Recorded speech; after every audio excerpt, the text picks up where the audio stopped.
বর্ধমান শহরে উল্লাস উপনগরীর কাছে এবং বিজেপি জেলা দপ্তরের ঠিক সামনে জিটি রোডের ওপর একটি মৃতদেহ উদ্ধারকে কেন্দ্র করে চাঞ্চল্য ছড়ালো বর্ধমানে।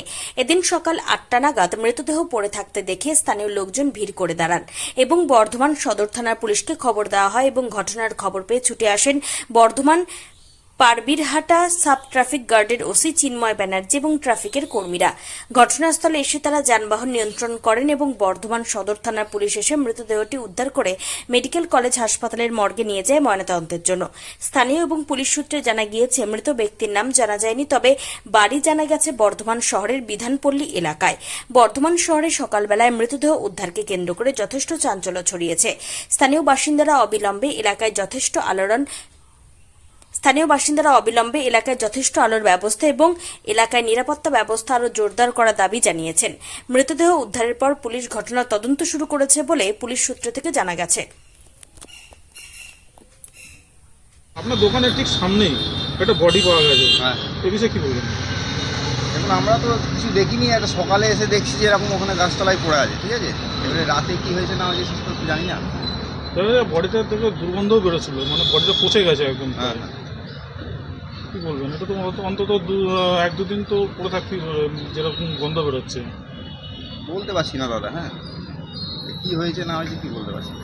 এখন সকালে এসে দেখছি লোকজন এখানে। হ্যাঁ, আচ্ছা, দিয়ে পুলিশকে খবর দিলেন আপনি? পুলিশ আমরা দিইনি, এখানেই সকালে এসে দেখছি যে লোকজন রয়েছে, কেউ হয়তো দিয়েছে এখান থেকে খবর। কি বলবেন, এটা মাঠের না কোনো মানে অস্ত্র কোনো ইয়ে পড়ে গেছে এরকম? কী করে বলি বলুন তো, আমি কী হয়েছে না হয়েছে কী করে বলি আপনি। এখন পুলিশ নিয়ে গেছে, এখন পোস্টমর্টম হয়ে যা জানা যাবে তখন জানতে পারা যাবে। আপনার নাম? আমার নাম আব্দুল হামিদ। এখানে দোকান?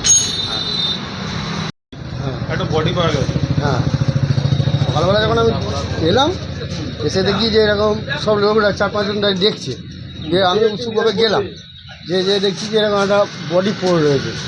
হ্যাঁ, তারপর তো ঠিক জানি না, তারপরে তো সব যে যা খবর এলে এই করে কারো লোক জড়ো হলো, বাড়ির লোক এলো, ওর ভাই না দাদা এলো, দেখবো যে এটা আমার দাদা।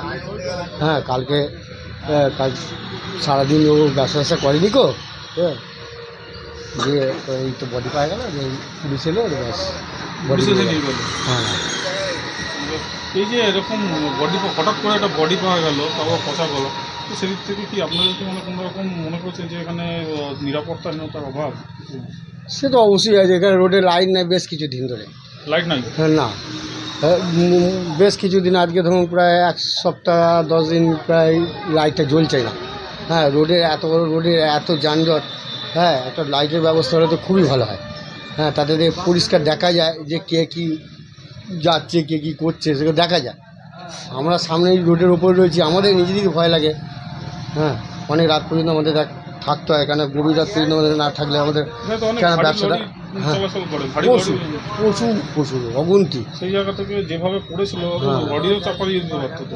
হ্যাঁ, কত দুর্ঘটনা ঘটে এই সামান্য এই ইয়ের জন্য, লাইটের অভাবে।